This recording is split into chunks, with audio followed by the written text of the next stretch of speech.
Yes, I knew her very well, actually. It's many years ago, but I met her when she was still teaching at the conservatory in Amsterdam. And Roderick and her, they have been to my house. I cooked Indonesian food for them. I went to the bar with Annelie, so I can tell, yeah, I knew her quite well.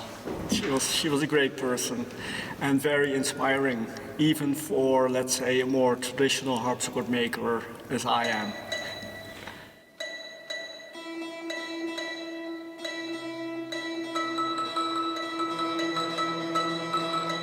I went to concerts also in the Ijsbreker when they were still stage. Annelie organized a cycle of concerts there and performed there herself.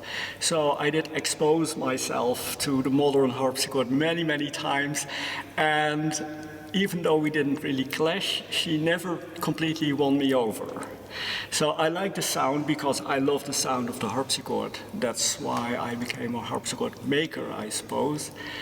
But in contemporary music, I know some pieces I really like for modern harpsichord, but they are almost old-fashioned. If you think, for example, about Ligeti, his pieces for harpsichord I like very much because I think he, as a composer, understood very well what the harpsichord can and cannot do. And I feel that many modern compositions do not really have a clear idea about what an harpsichord is. But then harpsichord makers are, of course, very stubborn people and think they know better. So let's say there are certainly compositions where I like the sound of the harpsichord very, very much.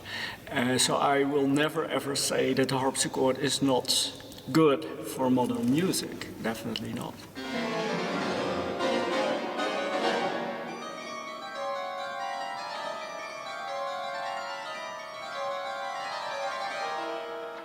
I mean, I respected her and she respected me, I suppose, and then our interests were very different. I mean, I'm a harpsichord maker, I'm an amateur player, and I try not to play any modern music myself because it's technically very, very demanding, and I love the older repertoire more.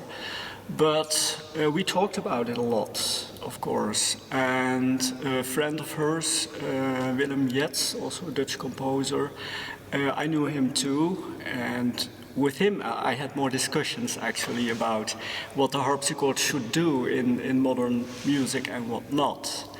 Because my statement was always, and I also talked about that with Annelie, that many composers stress the percussive elements of the harpsichord, like repeating notes fast, and very few composers really had an ear for the sonority and a nice sound of the instrument.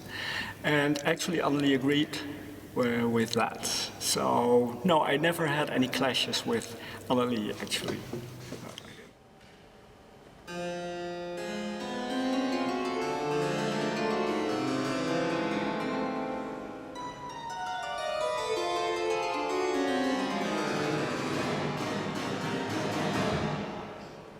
What I find a challenge is that sometimes very strange temperaments are asked for. I mean, normally speaking, we will tune equal temperament for 40, for 42 maybe. But sometimes if a composer wants something like more microtonal, that's interesting. I like that because I like the different colors of different temperaments. And in that respect, modern music does contribute something extra by demanding sometimes strange temperaments. I like that.